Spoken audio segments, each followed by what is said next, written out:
Good evening, children. In today's class, we will start with our new lesson, lesson number 7, Human Reproduction. And as I begin the chapter, I would like to show you the syllabus as we start microscopic anatomy of testis and ovary, or the internal structure of testis and ovary, to be taught with the help of diagrams. And later on we'll have other topics like gametogenesis and the other developmental details. So let's start with our topic today, the male reproductive system. We'll divide the male reproductive system into 3 headings. The system will be discussed under first heading, which comprises primary reproductive organs.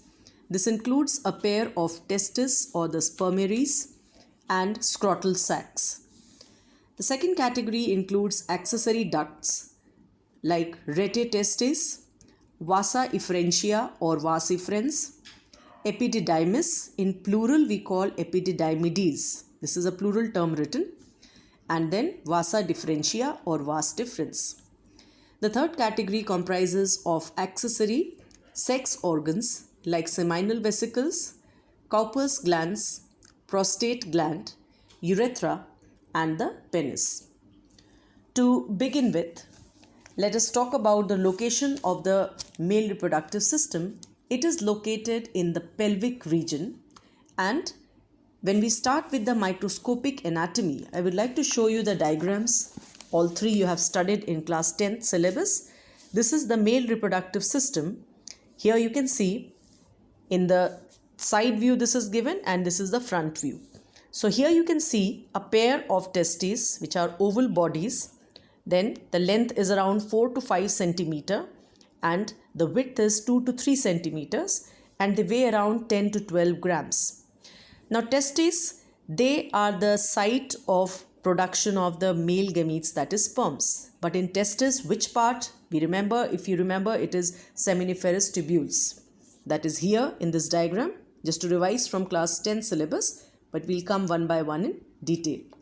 Alright, so in the testes here, when the sperms are born, they are carried up by the sperm duct. This takes it in this tubular part here, and on its passage it joins up with the secretions of accessory glands, and then somewhere here it joins through the urine that is stored in the urinary bladder, and through the common urethra it moves out. Alright, so talking about the microscopic structure of the testis or the anatomy, we'll have to recollect this diagram. Here you can see the longitudinal section of testis. What we see outside is the pouch-like loose fold of skin, and we call this as the scrotum or the scrotal sac. Alright, and it is important for the testis to descend into the scrotal sac here through an opening what we call as inguinal canal. We have studied this in class 10. So the testes develop in the abdominal cavity, but during 7th month of development, they descend permanently into the respective scrotal sacs through inguinal canal. The outermost layer of testis. Let's begin with the anatomy part. The outermost layer of testis is made up of protective coverings, what we call as tunicae. Right? There are 3 types of protective coverings. The outermost is tunica vaginalis. The middle one is tunica albuginea, and the innermost is tunica vasculosa. Let us see their positions here. If you can see here, this is tunica vaginalis, that is the outermost. The second one here is tunica albuginea, and the innermost is tunica vasculosa. So after crossing the 3 protective coverings, what comes here, they are compartments, and as many as some 250 compartments can be seen, and in each compartment we can see 1 to 3 seminiferous tubules which are very highly coiled, and the exact birthplace of sperm are these coiled tubules called as seminiferous tubules. So this is the place where the sperms will be born. Alright, then When we talk of seminiferous tubules, let's talk about the lining with what they are lined and how the sperms are formed. That you'll have to understand. Look at this diagram. This is a part of transverse section of mammalian testis. If you see this side, you can see there are outermost cells here. These are cuboidal in shape. You can see the cells, they are cuboidal in shape, whereas some of them are like pyramid. These tall ones are the pyramids. The same is this has been enlarged here. This is the pyramid shaped cell and we call it as the sertoli. Whereas these cuboidal cells, we call them as the germinal cells or the germinal epithelium. So, how is it that the sperms are formed inside the seminiferous tubule? Now, what happens? Suppose this is the structure of the seminiferous tubule. Now, what I told you that they are cuboidal cells all around. But in between, you will see some pyramid-shaped cells like this, right? So, all around, you will see the pyramid-shaped cells and then cuboidal cells in between. So these pyramid shaped cells are called as sertoli cells, right? And the function of them is to provide nourishment and nutrition or attachment to the growing sperms. And what is the function of these cuboidal cells? These slowly and gradually they undergo divisions and now they will be formed as sperms. So let's see this compartment here. You can see here how the cuboidal cells, they are changing gradually into the sperms, and these tall cells, what we call as sertoli cells, they are going to provide nourishment. So soon after, what you will see here in the diagram is that the sperm cells, they are formed like this, right? And these are the cuboidal cells. So this is how the development of sperms takes place in the seminiferous tubule by two types of cells. Just now I told you, the cuboidal cells, we call them as cuboidal spermatogenic cells. Genic means genesis, to give birth. They first and foremost undergo mitosis, and what they form is called as spermatogonia. Slowly, the spermatogonia grow into primary spermatocytes, which now undergo meiosis. See, our first division was mitosis. Now the primary spermatocytes undergo meiosis to form secondary spermatocytes, which are haploid, that means half the chromosome number, and then they change into spermatids, which finally mature into sperms, or what we call as spermatozoa. All this in my next videos, we'll talk about these developmental changes. Today I'm just starting with the introduction and the details. So once again, how are the sperms formed? I told you the cuboidal cells of the seminiferous tubule, they are undergoing various divisions. First was mitosis, they formed spermatogonia, then they grew into primary spermatocytes, which underwent meiosis, forming secondary spermatocytes or the haploid cells. Then they changed into spermatids and finally matured into sperms or spermatozoa. Then the question arises that what is the function of these large pyramidal cells or the sertoli cells? They provide attachment to the sperms and nutrition to the developing sperms. The same thing is what is clearly shown into these two diagrams. This is the sertoli cell for nutrition and attachment, right? You can see how the developing spermatozoa are attached here, not only attached but also deriving nourishment. And here the cuboidal cells, which are undergoing various mitotic and meiotic division and changing into the sperms, right? So this is like a full view of the transverse section of one seminiferous tubule in section. You can see how many sertoli cells, developing sperms, and then attached over here.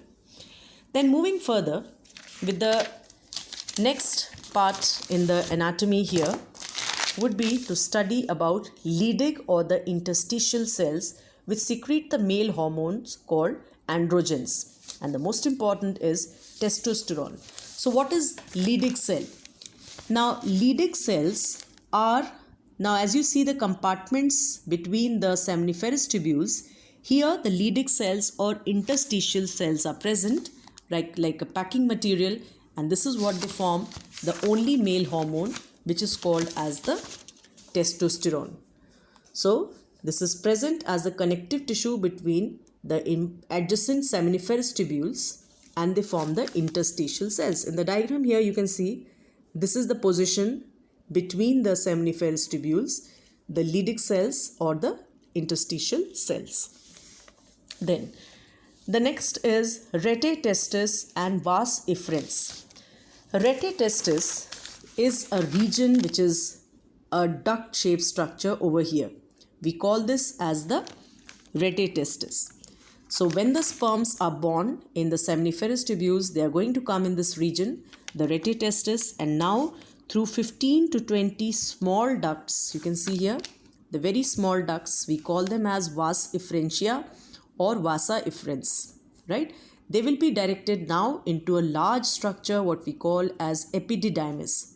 Epididymis is like a cover or a cap over the testis, and not only on the top, it descends down and finally reaches till here, right? So this will be our next topic, epididymis.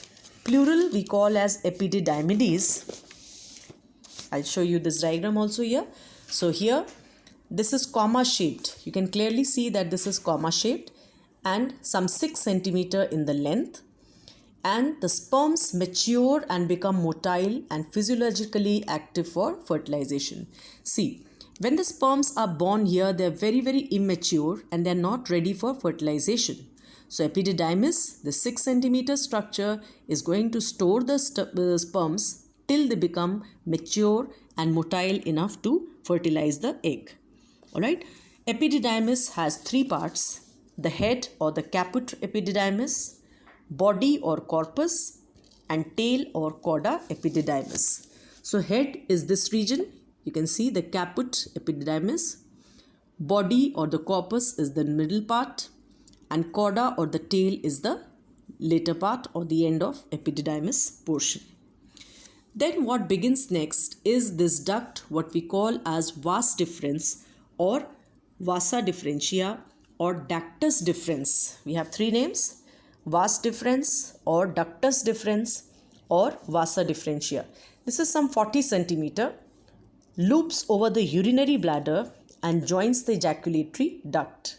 So in a view over here, you can just see that this is rising up, but actually this is rising, loops over the urinary bladder and then joins the ejaculatory duct.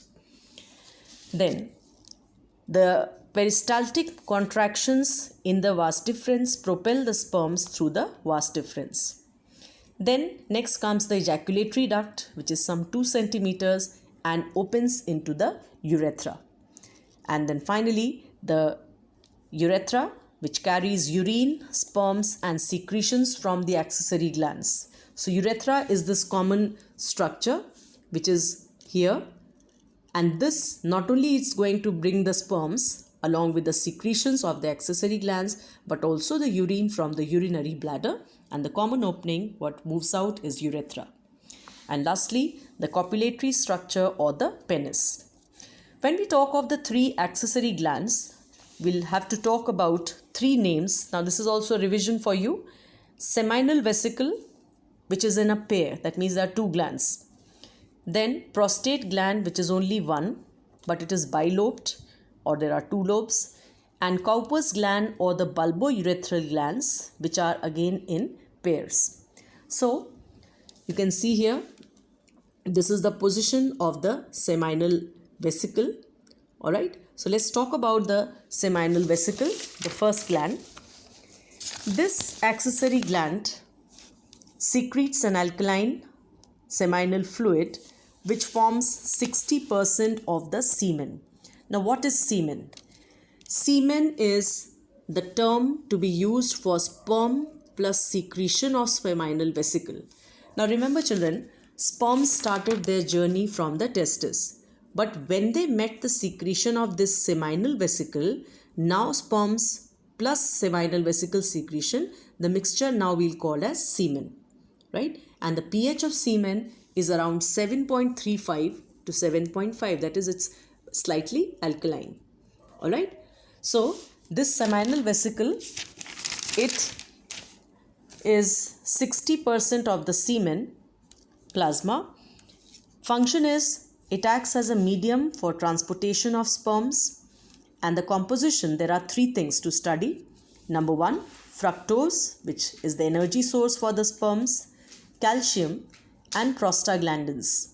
So what are prostaglandins? These stimulate the vaginal contractions to reach the ovum. That is, when the sperms are discharged into the female reproductive tract, they are taken up by stimulations produced by prostaglandins here. Now, one very important thing I like to tell you about this fructose.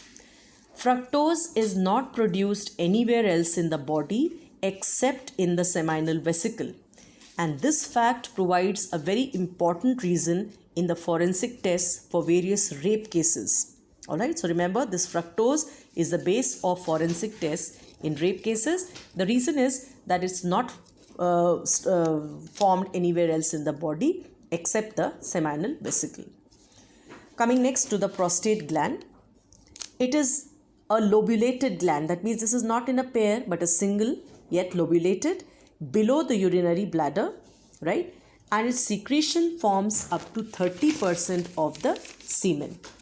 So, in the diagram you can see here, below the urinary bladder, this is what is the prostate gland. Alright, the secretion of this forms 30% of the semen, and this is slightly alkaline, the secretion. The function is to provide nourishment or nutrition to sperms and neutralize the acidity in the female vagina. The composition of secretions are lipids, citric acid, bicarbonate, and a few enzymes. Coming to the bulbourethral or the Cowper's gland, these are a pair and they are the size of a pea seed. They secrete alkaline secretions, and the function is that the secretion serves as a lubricant. Now, the secretion of Cowper's gland also carries some spermatozoa. This is one cause for the high failure rate for the withdrawal method of birth control. In this, I'll just like to add up till here. So, let's see what all things have we studied from the beginning. I started the new lesson, the male reproductive system, 3 headings: primary reproductive organs, accessory ducts, and accessory sex organs. And then the microscopic anatomy of testis. We talked about Sertoli cells and then the cuboidal spermatogenic cells and how they formed into sperm. We moved on with various other terms like Leydig cells, rete testis, epididymis, vas deferens, ejaculatory duct, urethra, penis, and the accessory glands, all 3 by their names, number, location, and functions. Another topic for today would be the structure of human sperm. Now, this also you have studied in class 10th, but here slightly detailed it would be, right? So, human sperm we have to study under 4 headings, right? We also call a sperm as spermatozoa or the male gamete. They are specialized for swimming movements. As you can see, they have a tail to reach the ovum, and that's the reason for fertilization that they should reach. So there are 4 parts to study. Number 1 is head. Second is this constriction called neck. Third is the middle piece, and fourth is the tail, also called as flagellum. So let us start one by one. The head region is almost conical. You can see here this is almost conical, and it is formed of the structure called acrosome. Another structure present in the head is a nucleus, which is enclosed in a thin membrane. Now, what is the importance of acrosome? Acrosome not only forms a cap over the anterior end of the nucleus, right? But this is also formed from the Golgi bodies plus tissue dissolving enzymes, right? So there is an enzyme present in acrosome. If you remember, in class 10th you have studied hyaluronidase, and this has got the action of dissolving the ovum wall. But here, remember, it also contains Golgi complex and tissue dissolving enzymes. When we talk of the sperm nucleus, this contains the chromosome material, that is the DNA plus the proteins, right? The DNA present here is in a very quiescent state or in a dormant state. neck. Coming to the second region, neck is short and it has two centrioles. You can see the red colored structures, two centrioles. The one near the nucleus present in this depression is called as the proximal centriole, and during fertilization this centriole is introduced into the egg, whereas this one is called the distal centriole, and this provides attachment to the axial filament of the sperm tail. So this axial filament, the red colored filament running parallel throughout, is actually connected. You can see here this is connected to this distal centriole. So that's the function of the same. Coming next to the third region, or the middle piece. Middle piece consists of apical part of the axial filament. You can see the axial filament is surrounded by spiral sheath of numerous mitochondria. Mitochondria, if you remember, the powerhouses of the cell, and they provide energy for the sperm movements. The last portion, made up of tail or the flagellum. This consists of a central axial filament and some thin layer of cytoplasm. So the region around is a very thin layer of cytoplasm and a smooth plasma membrane around it. The axial filament is formed of 9 pairs of longitudinal fibers. Write it. 9 pairs of longitudinal fibers is what makes up the axial filament. Right? Now the same extends not only till the tip, but it also is formed beyond it. So this small region that is moving out is what is called as the end piece. Why we call it end piece? Because this 9 pair of longitudinal fibers is surrounded by another thick band of fibers, which is also additional fibers, and then we call it as the tail. But the free end is without the additional fibers. So this small region, what you're calling as end piece, is only the axial filament without the surrounding fibers. Now the function of the tail is the flagellar movements that help the sperm to swim and ascend or rise in the female reproductive tract.